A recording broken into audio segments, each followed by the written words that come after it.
Assalamualaikum warahmatullahi wabarakatuh. Alhamdulillahirabbil alamin wa bihi nasta'inu ala umuri dunya waddin. Wassalatu wassalamu ala asyrafil anbiya'i wal mursalin wa ala alihi wa ashabihi ajma'in. Allahumma salli wa sallim ala sayyidina Muhammad wa ala ali sayyidina Muhammad. Amma ba'du.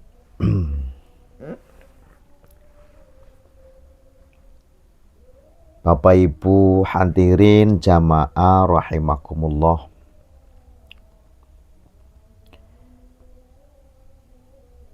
Kita meneruskan pembacaan kitab Tanbihul Ghafilin.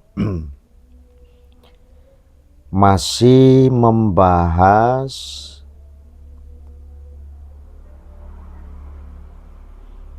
babul ijtihadi fit ta'at.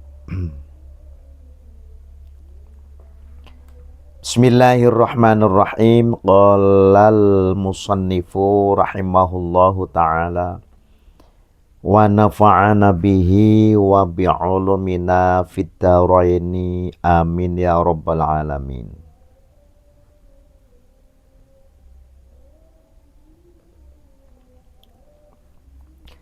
Bismillahirrahmanirrahim. Qalal faqihu radhiyallahu ta'ala anhu. Qala ngendikan sapa al-faqihu wong kang banget alim faqih radhiyallahu ta'ala anhu.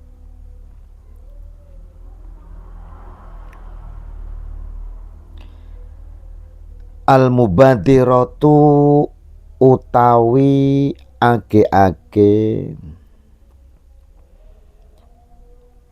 ilal ajali marang ajal iku al istiqdadu cawis-cawis. Ulangi bawahnya.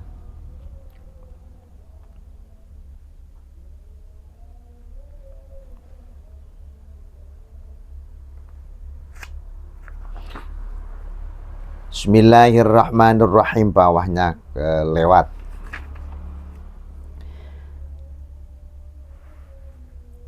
Qala ngendikan sapa ba'dul hukama'i setengahe ulama ahli hukum. Man utawi sopone wong iku idanga ngaku-ngaku sapa man ngaku-ngaku salasan ing telu bi ghairi salasin kelawan tanpa telu. Fa'lam mongko ngawerwana sapa sira anna syaitona temen satuhune syaiton iku yusakhiru guyu seton minhu saking man. Awaluha utawi kawitane telu iku man wong idanga kang ngaku sapa man halawata dzikrillahi ing manise zikir Allah manga hobbit dunya ing dalem bareng sartane demen dunya. Ulama-ulama ahli hukum beliau berpendapat ketika ada seseorang merasa melakukan 3 hal tanpa 3 hal, maka perilaku itu diketawai oleh setan. Ono wong kok ngaku-ngaku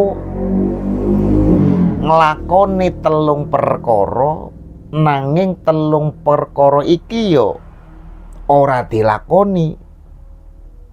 Sing 3 perkara dipun lampahi, sing 3 perkara mari boten dilampahi. Nah, hal tindakan tiyang punika dipun guyu dening setan. Nopo ingkang angka sepindah? Man iddanga halawata dzikrillah ma hubbid dunya.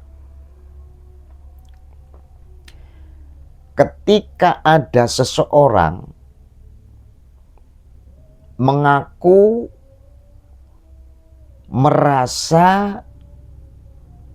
merasakan manisnya zikir kepada Allah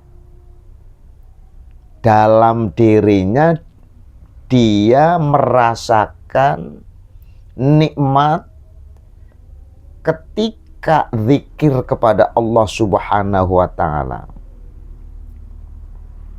Pada saat beribadah merasa nyaman, tetapi zikir itu disertai dengan hubbud dunya, demen malang dunya.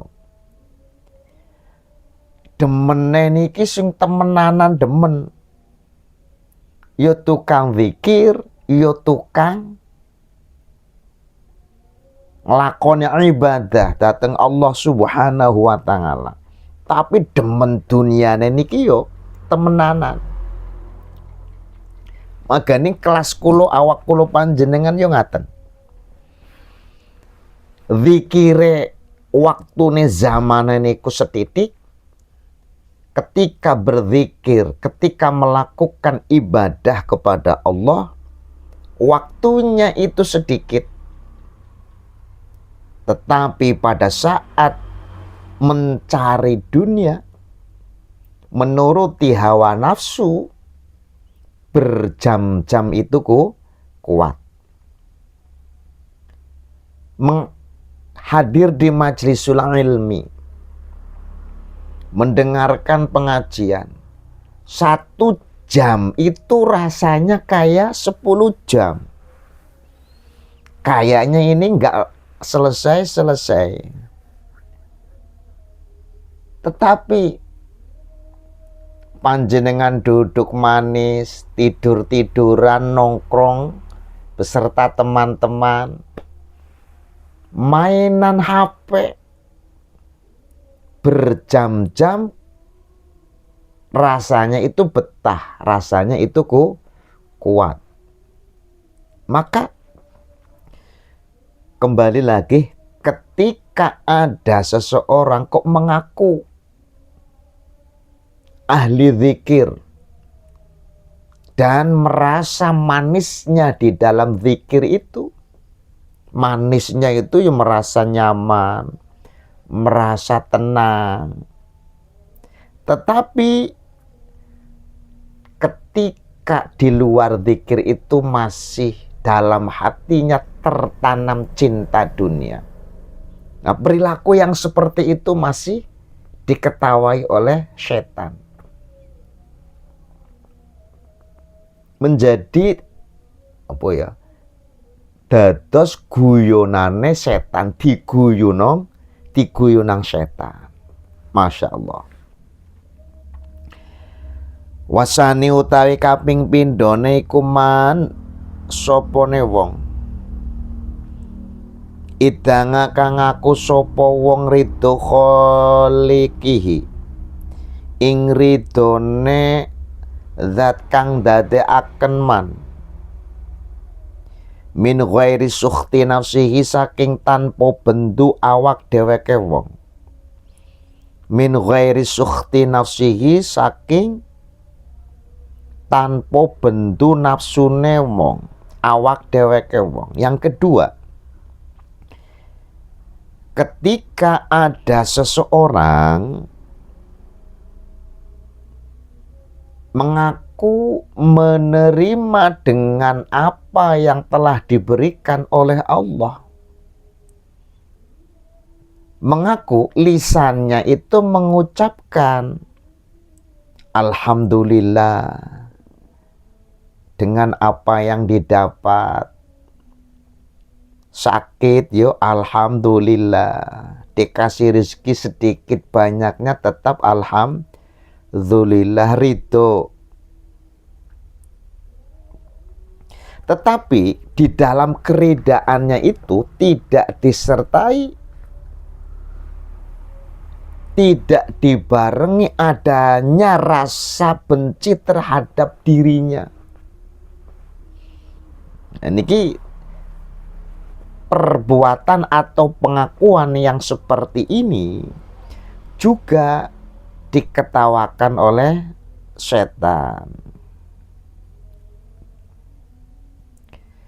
Wasalisu utawi kaping telune ma iku man wong idanga kang ngaku-ngaku sapa man al ikhlaso ing ikhlas manga hobbit sana il makhlukina ing dalem barang sartane demen pengalaman makhluk-makhluk kabeh. Yang ketiga, satu amal perbuatan yang dilakukan seseorang, dirinya mengaku ketika beramal didasari dengan ikhlas. Sholatnya ikhlas, sodakohnya ikhlas, mengajinya juga datang di majlisul ilmi juga ikhlas. Tetapi di luar itu ketika dipuji, disanjung-sanjung oleh sesama manusia, dia merasa bangga, dia merasa senang. Enggak seperti panjenengan sering melakukan atau sering mengeluarkan sodako. Nah, ketika dipuji dia merasa bangga, merasa tinggi hati. Nah, perbuatan yang seperti ini diketawakan oleh setan. Maka kita berusaha. Ketika kita beramal, contohlah dengan amal hadir di majlisul ilmi. Kita niatnya ikhlas mencari ilmu. Ketika dipuji-puji, biasa-biasa saja. Mudah-mudahan jadi ilmu, mudah-mudahan jadi pahala. Kita jangan senang dipuji atau disanjung sesama manusia.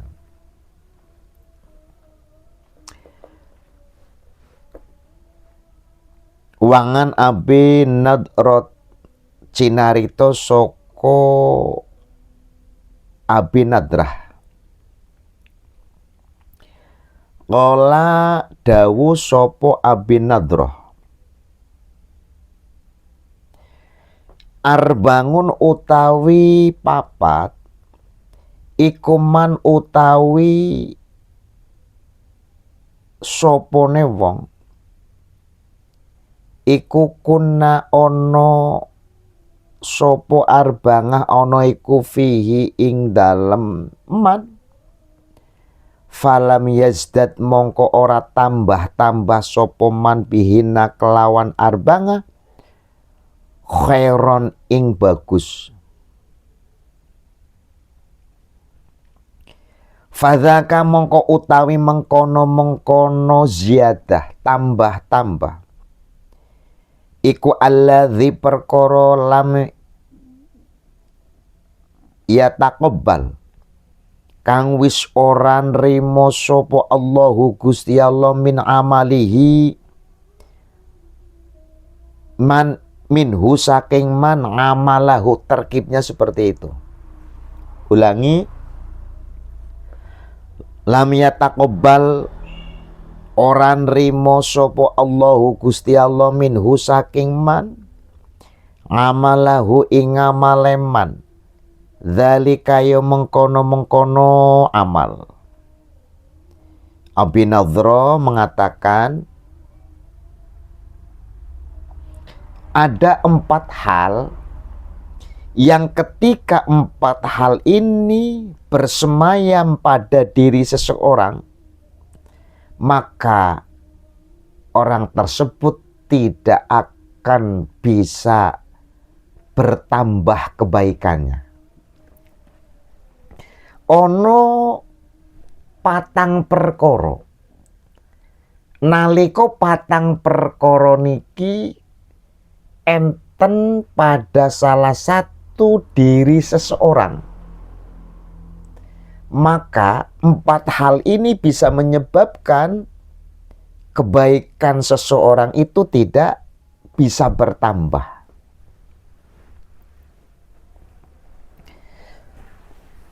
Awaluha utawi kawitane arba'ah. Awaluha utawi kawitane arba'ah.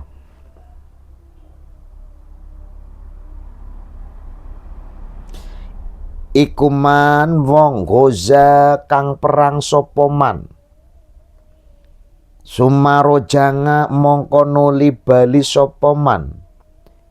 Falam yazdad mongko ora tambah-tambah sopoman apane khairon kebagusane. Fadzaka mongko utawi mengkono-mengkono ada muziyadah. Iku ayatun tetenger annahu temen saktuhune kelakuan. Iku lam yataqabbal. Wis ora nrimo sapa Allahu Gusti Allah minhu saking man. Yang pertama, ada orang ikut berjuang dengan berperang. Kalau zaman dulu itu perang. Perangnya itu langsung berhadap-hadapan. Jadi langsung bertemu musuh dan juga di lapangan dan juga langsung bertatap muka. Berbeda dengan perang sekarang seperti yang sedang dialami antara Amerika, Israel dengan Iran. Perangnya itu hanya dengan senjata. Iran mengantarkan rudal. Amerika melalui Israel juga mengirimkan rudal yang jaraknya itu bisa 100 kilo. Jadi tidak kelihatan musuhnya yang mana, rupanya yang mana itu tidak kelihatan. Nah, kalau zaman dulu itu langsung berhadap-hadapan karena zaman dulu pada saat perang itu memakai pedang. Nah, pada saat seseorang sedang berkecimpung dalam peperangan, perangnya ini belum selesai, otomatis yang dimaksud perang di sini adalah memerangi kafir, memperjuangkan agama Islam.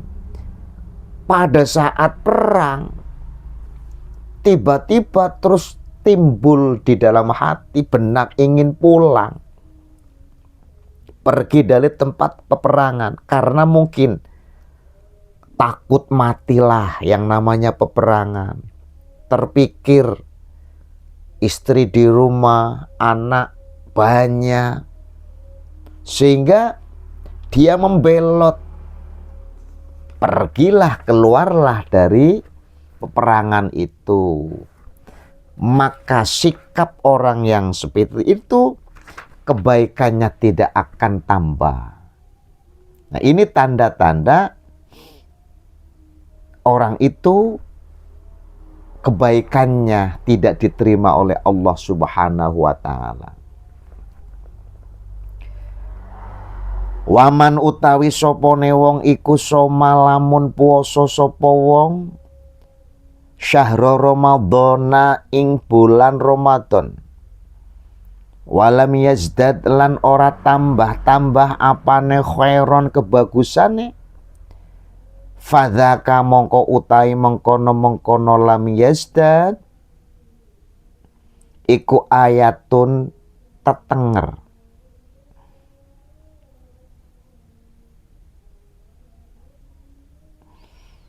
Annahu temen satu hune kelakuan iku lam yataqabbal wis ora nrimo sapa Allahu Gusti Allah minhu saking man. Yang kedua, ada orang melakukan puasa bulan Ramadan. Puasanya dilakukan malam bangun jam 4 atau setengah 4 bangun melakukan sahur. Setelah sahur, sholat berjamaah, niat berpuasa. Dari mulai pagi sampai maghrib, yang namanya puasa ya tidak makan dan tidak minum. Apalagi puasanya adalah puasa wajib. Di sini disebut puasa bulan Ramadan. Man shoma syahru Ramadan walam yazdad khairan fadzaka ayatun annahu lam yataqabbalallahu minhu. Ada orang melakukan puasa bulan Ramadan. Ketika puasa itu dilakukan, ya tidak makan dan juga tidak minum. Tetapi selama berpuasa, kebaikannya itu tidak tambah-tambah. Puasa, ya puasa dijalankan, tetapi kebaikannya tidak ditambah. Di saat bulan Ramadan, panjenengan sedoyo tahu dan faham amal perbuatan yang dilakukan di bulan Ramadan, pahalanya akan dilipat gandakan oleh Allah Subhanahu wa ta'ala. Tetapi meskipun amal yang dilakukan pada bulan Ramadan pahalanya dilipat gandakan, tapi banyak yang tidak mempraktekkan. Pada selain bulan Ramadan tidak pernah membaca Al-Quran. Di luar bulan Ramadan tidak pernah sholat berjamaah. Di luar bulan Ramadan tidak pernah tadarus. Di bulan Ramadan di luar bulan Ramadan tidak pernah hadir di majlisul ilmi. Banyak contoh-contoh ibadah yang lain. Nah, pada saat datang bulan Ramadan, umat Islam kita semua kewajiban melakukan puasa bulan Ramadan. Puasanya dilakukan ya dari pagi ya sampai sore. Ya tidak makan, ya tidak minum. Tapi kata siapa tadi? Kata Imam Abi Nadrah kebaikannya itu tidak bertambah. Maka ini bisa menyebabkan satu ibadah kita tandanya tidak diterima oleh Allah. Puasanya diisi hanya dengan untuk tidur-tiduran. Habis sholat subuh tidur, bangun-bangun zuhur. Habis sholat zuhur tidur lagi, ya puasa lagi. Memang melakukan niat berpuasa. Dengar asar, baru bangun jam 4. Setelah itu santai-santai, lihat TV, main handphone. Karena ini masih saat ini yang namanya handphone ini menjadi tren. Ya main, lihat-lihat, scroll TikTok lah, lihat YouTube lah, main game lah. Kebanyakan ini anak-anak sekarang ini main game. Bukan hanya anak-anak sekarang, anak-anak saja, orang dewasa pun demikian. Terlebih ini banyak yang judi online. Masya Allah. Bukan waktu yang kosong digunakan untuk membaca Al-Quran, untuk berzikir, untuk mencari ilmu, untuk tadarus. Kalau santri-santri, kalau di pesantren itu bandungan kita tidak digunakan. Artinya waktu itu tidak digunakan untuk kebaikan. Dia sengaja tidak memperbanyak, tambah kebaikannya. Ini satu tanda ibadah itu tidak diterima oleh Allah Subhanahu wa Ta'ala. Masya Allah. Jadi ketika kita berpuasa bulan Ramadan, yang tadinya tidak pernah baca Al-Quran, tambah semangat membaca Al-Quran. Dalam hati diniati ingin membaca Al-Quran paling tidak 1 bulan 2 khotaman. Habis sholat subuh baca Al-Quran, habis sholat zuhur baca Al-Quran, habis sholat asar baca Al-Quran. Meskipun dalam membaca Al-Qur'annya ini tidak banyak. Setengah juz atau 1 juz, setengah jam kalau waktu, atau 15 menit. Tapi rutin, tapi istiqomah. Terus hadir di majlisul ilmi, malamnya ikut full melaksanakan sholat taraweh. Bagi yang aktivitasnya itu siang hari, karena ada saudara kita yang kerjanya itu malam, artinya masuk di kantor, masuk di pabrik, shiftnya itu malam, jam 7 sampai dengan pagi. Ya kan, memang yang namanya sholat taraweh itu adalah sunnah. Ya, sunnah. Boleh dilakukan, boleh tidak dilakukan. Tapi bagi kita sebagai umat Islam, waktunya itu banyak. Alangkah sayang sekali ketika sholat sunat taraweh meskipun sunat itu ditinggalkan. Karena pahalanya banyak, besar.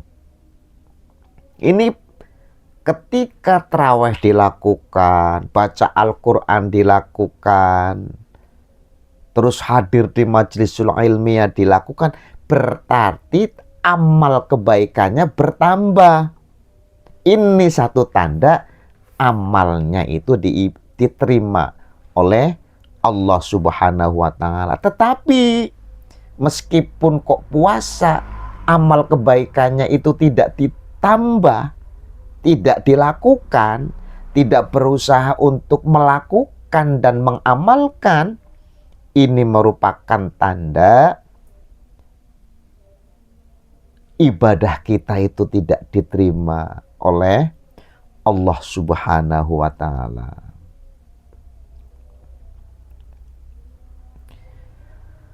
Waman utawi sopone wong iku haji sopoman fardon hale haji fardu falam yazdad mongko wis ora tambah-tambah sopoman khairon ing bagusane fadzaka mongko utawi mengkono-mengkono lam yazdad iku ayatun dadi tetenger annahu temen saktuhune kelakuan iku lam yataqabbal wis ora nrimo sapa Allahu Gusti Allah minhu sokoman. Yang keempat, ada orang melakukan haji, hajinya haji fardu. Haji fardu itu haji yang pertama kali. Yang kedua, yang ketiganya itu adalah sudah sunnah, tidak wajib lagi. Haji, berangkat, selesai melaksanakan haji, pulang. Ketika pada saat pulang di rumah, falam yazdad khairan, dia tidak bisa memperbanyak, menambah amal kebaikannya. Ini satu tanda ibadah hajinya itu tidak diterima oleh Allah Subhanahu wa Ta'ala. Hajinya mah haji, sholatnya masih belang betong. Hajinya haji, main perempuannya itu masih. Hajinya mah haji, tapi masih mau berbohong, masih mau menipu. Haji mah haji, masih senang menyakiti orang lain. Ini tandanya haji yang dilakukan tidak diterima oleh Allah Subhanahu wa Ta'ala. Lalu solusinya bagaimana? Solusinya, orang yang melakukan haji, pulang dari haji, akhlaknya, sifatnya, karakternya itu harus diubah. Yang tadinya tidak senang sholat berjamaah, senang sholat berjamaah. Setiap sholat pasti di masjid, di musola, dengan berjamaah. Kalau tidak di rumah dengan istri dan anak, atau suami dengan istri. Dan ketika tidak berjamaah itu rasanya menyesal. Pulang haji, yang tadinya mulutnya senang mengguncing, membicarakan orang lain, pulang haji, mulutnya dijaga. Sebelum haji, ibarat perempuan senang membuka aurat, auratnya diperlihatkan, dipertontonkan kepada orang lain. Berkah haji, pulang di rumah auratnya ditutup, kerudungnya dipakai, pakai bajunya pakai baju syar'i, auratnya tidak dipertontonkan oleh orang lain. Pulang haji yang tadinya tidak senang bersedekah, setelah haji senang bersedekah. Banyak contoh-contoh kebaikan yang lain yang harus dilakukan etikanya, seyogianya bagi orang yang sudah melakukan haji Baitullah. Nah, kalau ada orang yang sudah melakukan haji, ibarat perempuan auratnya masih diperlihatkan keluar rumah pakai singlet, pakai celana pendek. Maaf, apabila ada, ini satu tanda ibadah hajinya itu tidak diterima. Makanya panjenengan sedoyo ingkang sampun haji niki berusaha untuk meninggalkan perbuatan-perbuatan atau amal-amal ingkang boten sae nggih, dan diganti dengan amal-amal ingkang sae. Sing boten sae, sing awon-awon panjenengan tinggalaken. Sing sae panjenengan lampahi. Kuatah contoh-contohipun. Tiang jalur yo ngaten. Sami sing mau nera seneng jamaah salate 5 waktu berjamaah setelah pulang dari haji.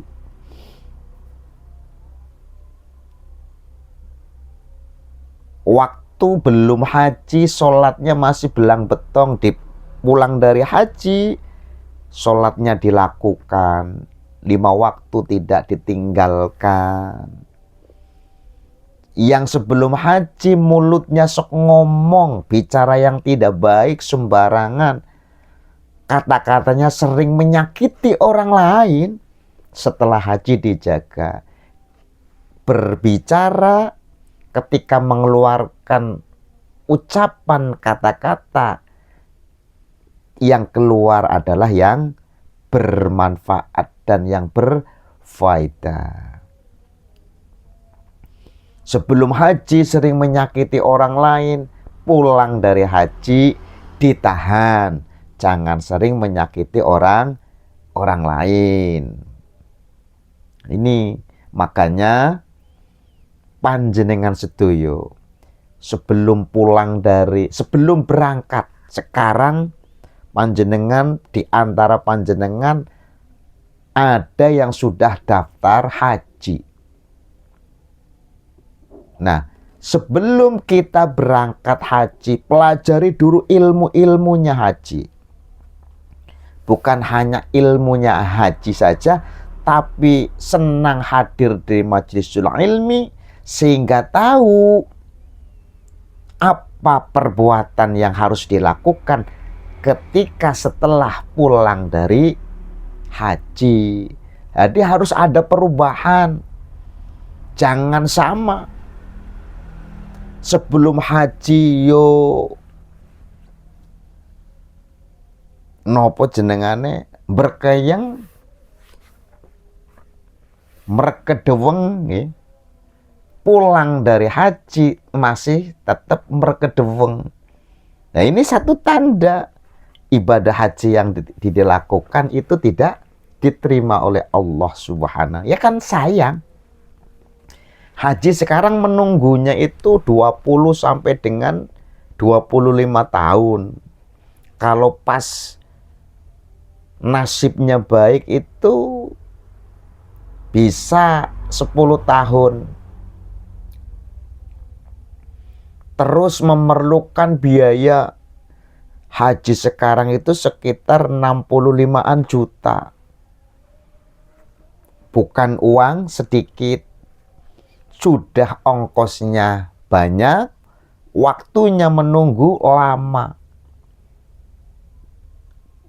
Tiba giliran ada panggilan haji, berangkat haji panjenengan. Pulang dari haji, bukannya akhlaknya, ucapannya tambah bagus, malah tambah rusak.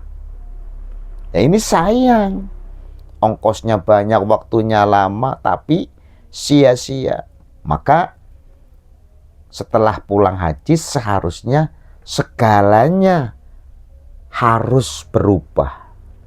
Dari mulai ucapan, akhlak, tingkah laku itu harus dijaga dan harus dirubah. Yang tadinya tidak baik dirubah dengan baik.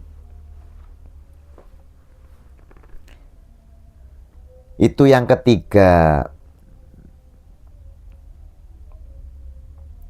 Waman utawi sopone wong iku marodo mriyang sopoman. Fa'ufiya mongko den warasaken sopoman. Falam yazdad mongko ora tambah-tambah sopo wong khairon ing bagusan. Fadzaka mongko utai mengkono-mengkono lam yazdad iku ayatun ayat annahu temen satuhune kelakuan iku lam tukfar ora den lebur nganhu saking man. Lam tukfar ora den lebur nganhu saka man opo dzunubuhu piro-piro dosane man. Apa dzunubuhu piro-piro dosane wong. Yang keempat, pendapat dari Abi Nadhrah. Ada orang sakit. Sakitnya itu lama. 1 sampai dengan 2 tahun katakanlah. Orang sakit sampai dengan 1 tahun tidak bisa beraktivitas, itu lama. Rasanya itu tidak karu-karuan. Kok bisa mengatakan rasanya itu tidak karu-karuan? Buktinya pergi ke dokter ingin sembuh. Berarti yang namanya orang sakit pasti tidak nyaman. Tidak bisa makan enak. Tidak bisa pergi kemana-mana. Tidak bisa keluar rumah. Karena memang sakit. Setelah 1 bulan, 2 bulan, 3 bulan dilalui, sehari-hari hanya bisa tiduran di atas kasur. Setelah 1 tahun, biidznillah diberikan kesembuhan oleh Allah Subhanahu wa Ta'ala. Sakitnya itu, penyakitnya itu diangkat oleh Allah Subhanahu wa Ta'ala. Tapi setelah diberi sembuh, badannya jadi segar. Yang tadinya mulut ketika makan minum itu rasanya pahit sudah hilang. Kembali makannya enak, minumnya enak. Sudah bisa berjalan, beraktivitas.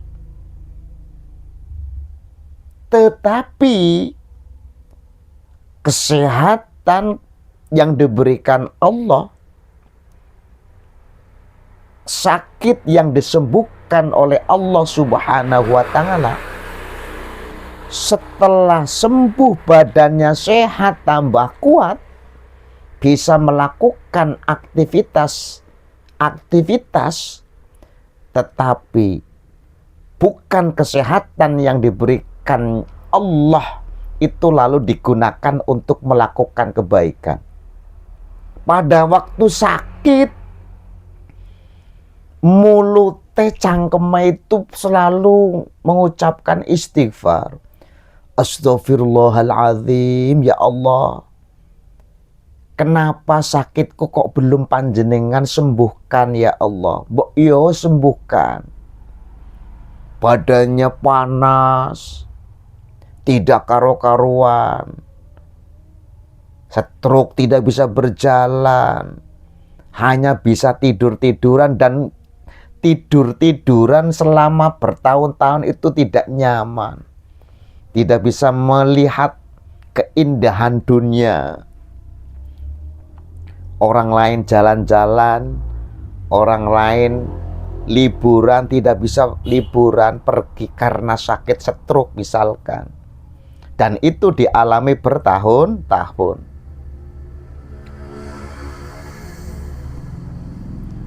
Terus diberi kesehatan, sakitnya disembuhkan oleh Allah, penyakitnya diangkat oleh Allah Subhanahu wa Ta'ala. Tetapi setelah sehat, kesehatan itu justru tidak untuk melakukan kebaikan. Pada saat sakit yang disebut setiap detik itu hanya Allah, dan di dalam hati minta agar penyakitnya diangkat, diberi kesehatan oleh Allah. Tapi ketika penyakit itu diangkat oleh Allah, badan menjadi kembali sehat normal seperti biasa, tetapi dengan kesehatan itu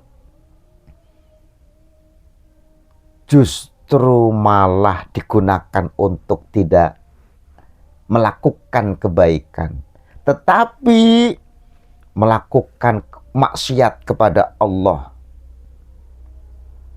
Sholat tidak dilakukan, puasa tidak dilakukan,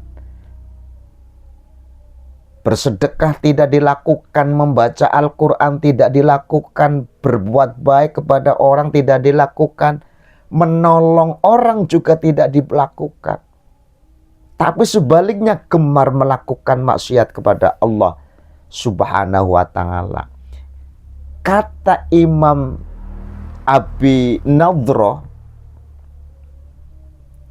ini satu tanda, ini satu sinyal bahwa dosanya itu tidak diampuni oleh Allah Subhanahu wa Ta'ala.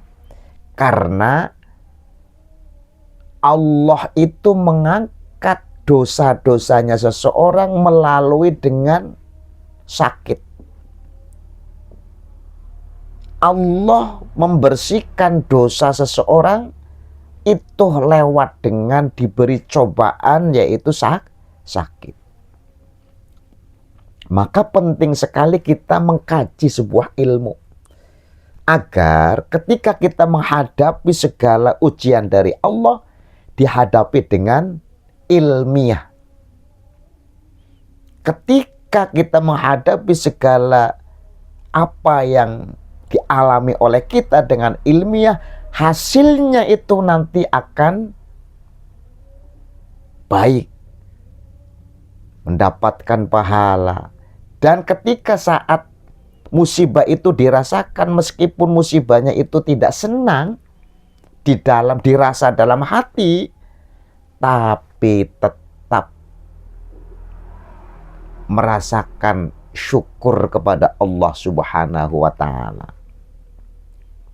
Sehingga musibah itu, misalkan sakit itu, bisa menyebabkan dosa itu dihapus oleh Allah. Karena memang betul, salah satu Allah menghapus dosa hamba-hambanya diantaranya itu dengan dicoba dengan sakit. Masih mending Allah menghapus dosa kita dengan cara diberi sakit, tidak langsung dimatikan. Sementara kita dosanya masih banyak, sementara dosanya kita masih bertumpuk-tumpuk, segunung banyaknya, belum saatnya kita taubat, dipanggil langsung oleh Allah Subhanahu wa Ta'ala. Nah, ini satu kerugian. Makanya salah satu cara Allah membersihkan, menghapus dosa hamba-hambanya itu dengan cara diberi sakit. Meskipun sakitnya itu hitungannya itu lama, maka bagi orang-orang yang berilmu, orang yang soleh, ketika diberi ujian sakit, itu justru malah bersyukur, sabar, karena dia tahu segala penyakit yang datang itu semata-mata dari Allah. Dan suatu saat pasti akan diangkat oleh Allah. Maka menghadapinya itu dengan sabar.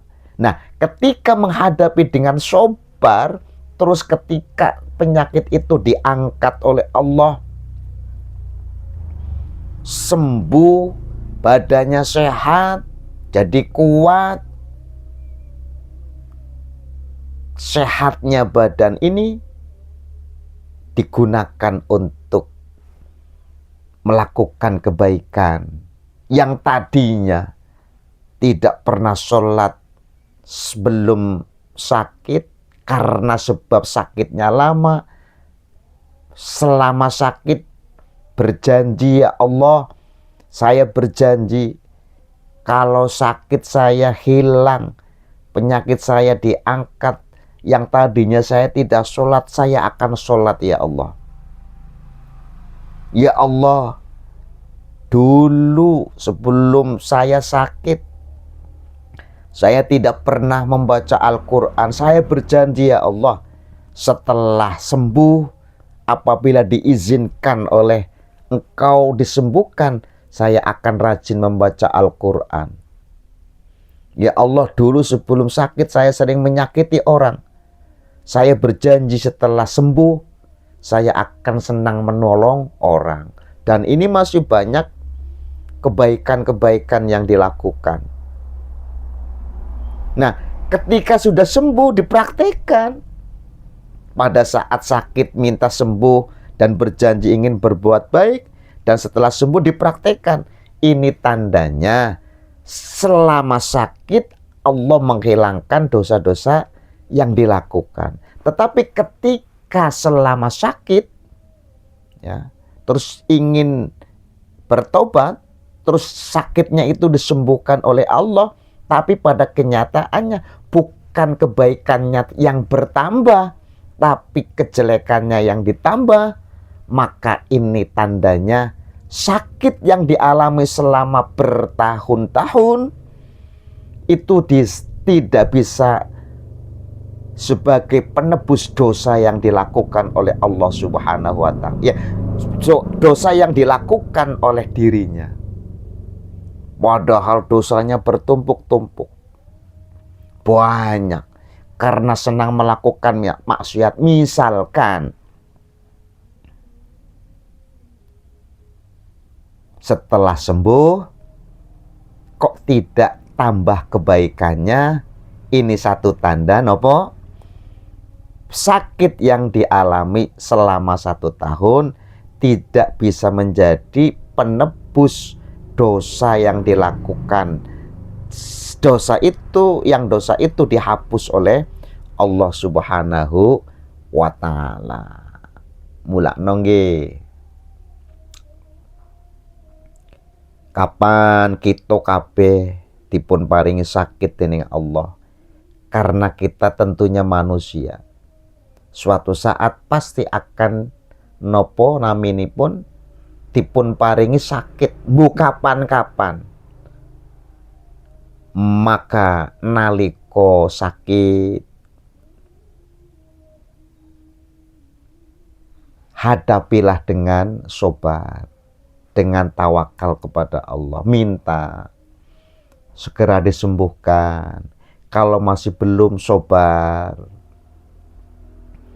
karena dengan kesabaran, karena dengan hati yang lapang, itu bisa menyebabkan Allah menghapus dosa kita. Dan nantinya sak mangke naliko sak badanipun sehat, ini bisa ndadekaken kita rajin ibadah datang Allah Subhanahu wa Ta'ala, bukan malah tambah mursal, bukan tambah boten sae, tapi amal kebaikannya itu semakin bertambah.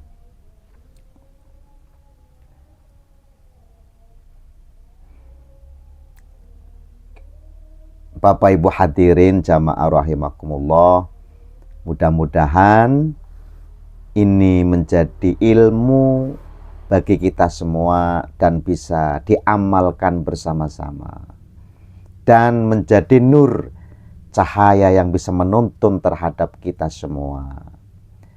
Terima kasih yang telah mengikuti pengajian juga secara live nggih. Ada di TikTok dan juga ada di YouTube. Saya doakan panjenengan sedoyo, panjenengan semuanya selalu senantiasa dalam lindungan Allah Subhanahu wa Ta'ala. Kita dijauhkan dari segala bencana dan bilahi dari Allah Subhanahu wa Ta'ala.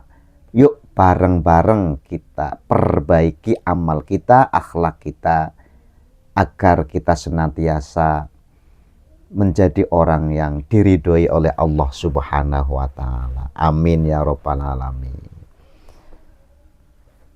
Qala